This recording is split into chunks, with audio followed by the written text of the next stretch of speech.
So I got one of these disc sanders, one of these Harbor Freight disc sanders from the Harbor Freight, and I got it from the discount, sort of the discount shelf, and it was discounted down to $100 because it was missing 2 of the feet.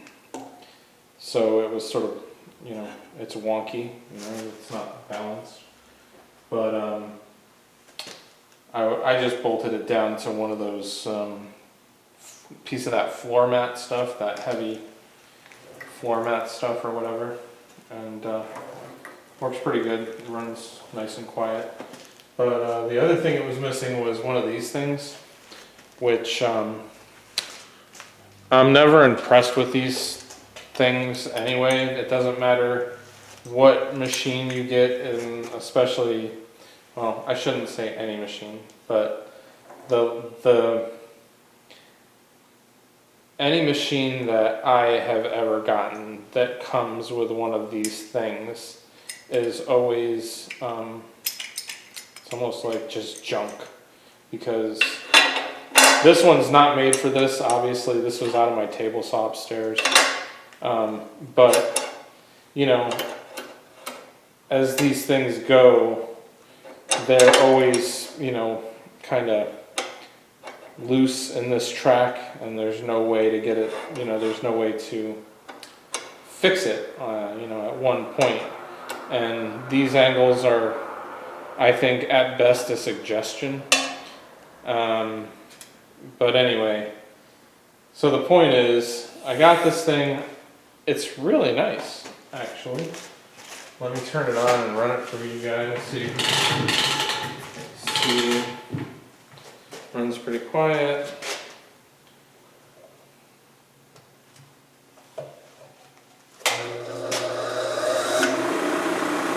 So that's pretty much at full speed, and decent disc sander. It's the 12-inch disc sander. So anyway, I'm gonna make one of these, I don't know what the name of it is, angle finder, protractor, or whatever. I'm gonna make one and hopefully make a little better one. So I'm gonna be using this 1-inch square solid stainless, and I've noticed that this thing is cast aluminum, and it's a very thin wall thickness, and it's like 127 thousandths thick, and so is this channel. The walls of this channel are about that same thickness. So this measurement here, the width of the channel, is very consistent all the way down. It's about 721 thousandths all the way down with dial caliper. So that's fairly consistent. What's not consistent is the depth. And so down here, I'm getting, like right in the center, I get like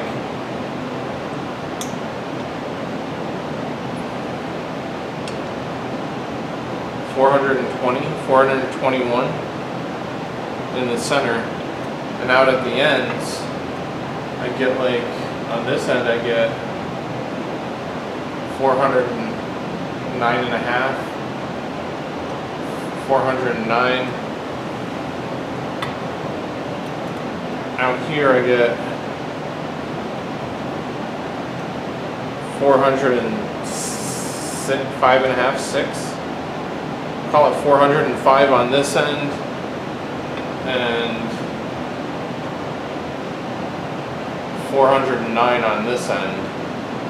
But it tapers into the middle, and yeah, it's like 420. So I'm gonna have to make it this. I can't fix that in the mill because there's not enough meat in the wall thickness of this for me to put that on the mill and make that completely flat. So I'm just gonna make it the smallest, whatever it was, 405 thousandths, and there'll be a little gap. It's just, it is what it is. Okay, so the first dimension I'm gonna make is gonna be the width to fit in the slot of the table of the grinder. All right, really close here. Just gonna get ready to take the finishing pass. Gonna take about 3 thousandths here.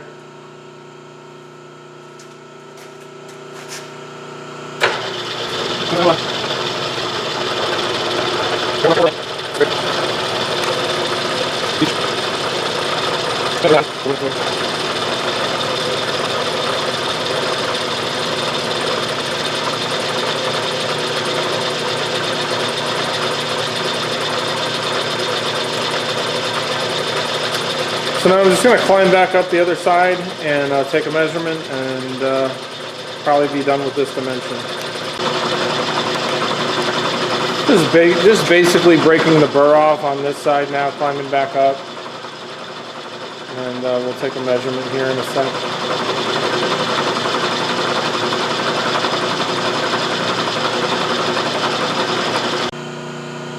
Alright, so we got 720 there. That's going to be good because it's going to give me a little wiggle room in there. I didn't want it to be so tight that it's going to bind up.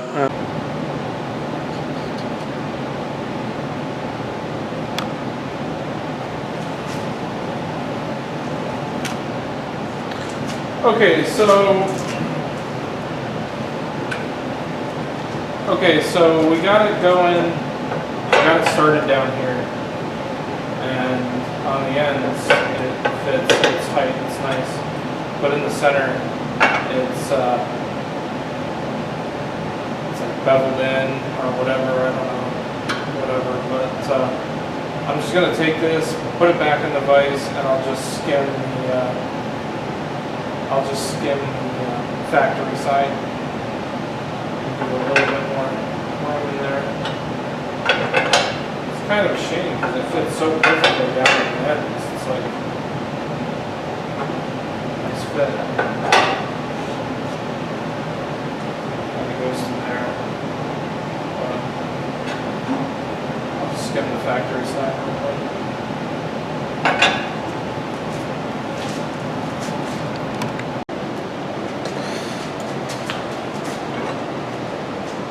Alright, so I just skimmed the other side, just took the surface finish off basically the other side, and got a good fit now. So the next thing I want to do is put this vise on. So this vise has a protractor on it, and it's already got a milled channel on the bottom there with 2 already drilled and threaded holes. So the plan is to cut this piece to match that, and I'll be able to set this vise in, and I'll be able to rotate whatever, however many degrees I want or whatever. Just getting ready to mill the key now. Gonna take 82 thousandths off the back side, 82 thousandths off the front side, and hopefully we land around 550 thousandths. So just going to take 82 thousandths here, going to take it nice and slow.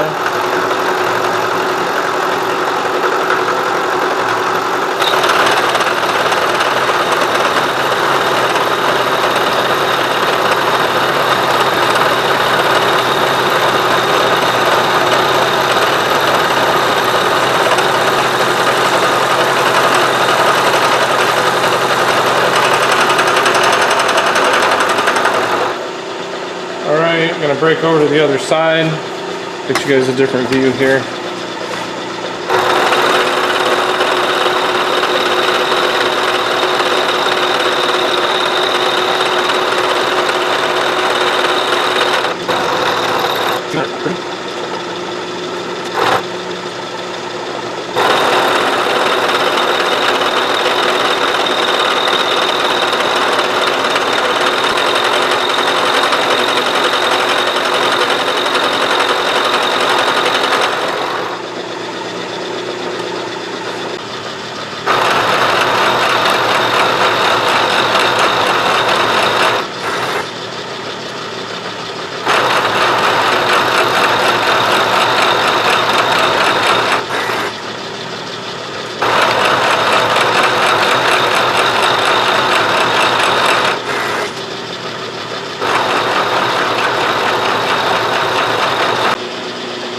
Alright, this should be our final pass here.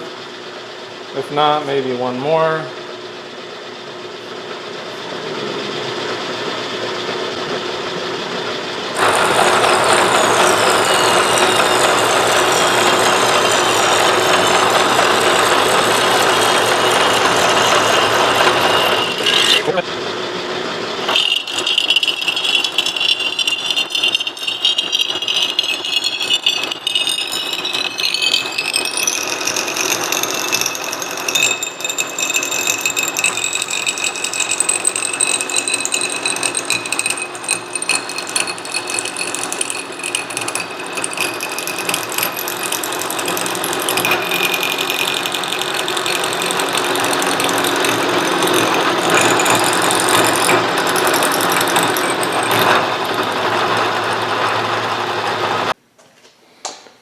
Alright guys, so this is the part, just got it sort of deburred and fits in here like a glove, no wiggle. And now I just have to transfer these holes and drill the holes and counter bore them for a cap head screw. Okay, so just going to try to locate these holes now, and first thing I'm going to do is get some layout die on this part.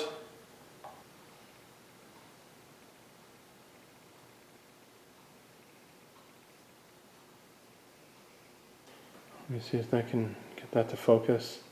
These are 1032 threads, so I'm just going to try to get these guys in here, little transfer punches.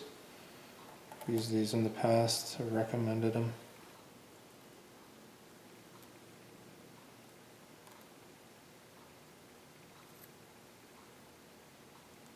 Okay.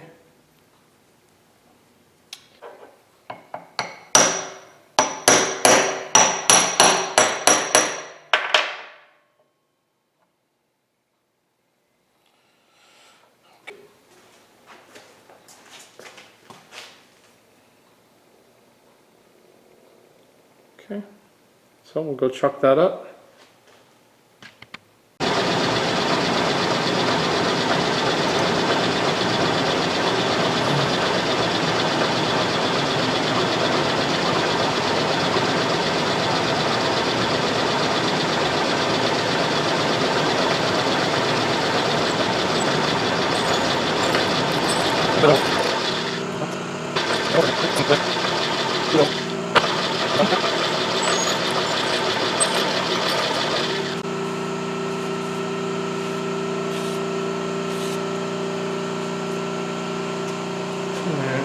See how we did.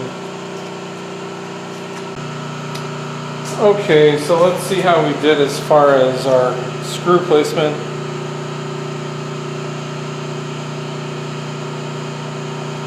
Still have to take the burrs off.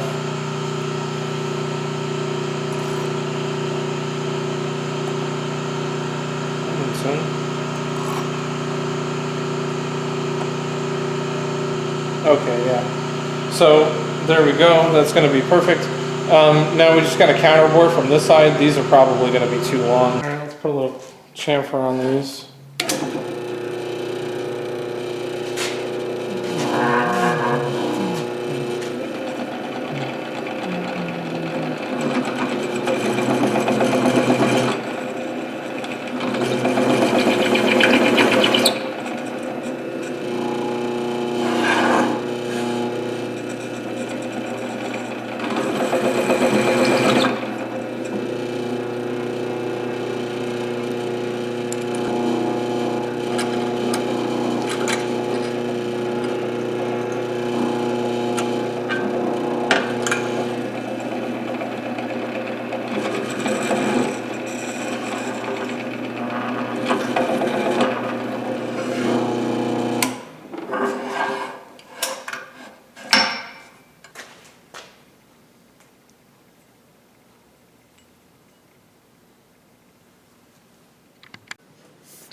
Okay, so it looks like we have a pretty nice fit up here.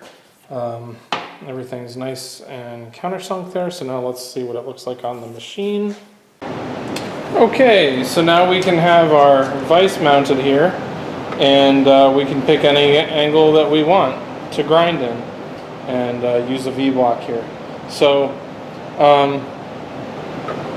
now I just have to make the set screws that are going to go here and here, and when you twist them, it's going to push a pin out on either side here and lock this from sliding this way.